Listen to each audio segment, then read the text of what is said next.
Se réinventer pour moi, c'est sortir de sa zone de confort et pouvoir se remettre en question, de se dire qu'est-ce qui a fonctionné ou pas et pouvoir s'améliorer dans le futur.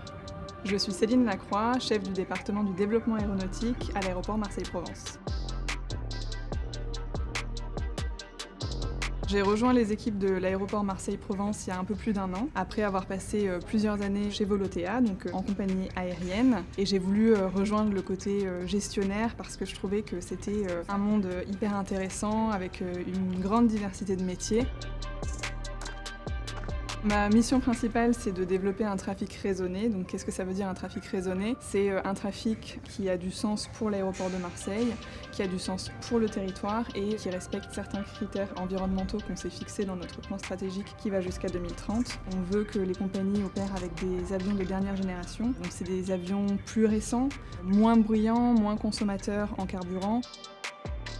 On travaille beaucoup avec les compagnies aériennes pour optimiser leur programme de vol, optimiser les horaires aussi, avoir des programmes qui soient plus raisonnés, donc c'est-à-dire moins de vols qui atterrissent après minuit ou décollent avant 6 heures.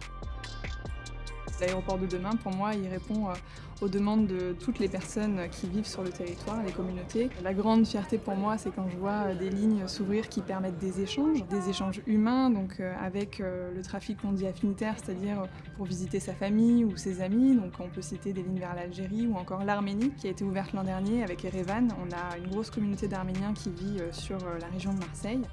Une autre grande fierté pour moi, c'est aussi de se dire que quand on ouvre une ligne, on fait vraiment rayonner le territoire, donc la Provence rayonne à l'étranger, et puis ce sont des passagers qui emportent avec eux le souvenir du territoire et qui peuvent ensuite en parler à l'étranger, et en espérant qu'ils reviennent ensuite.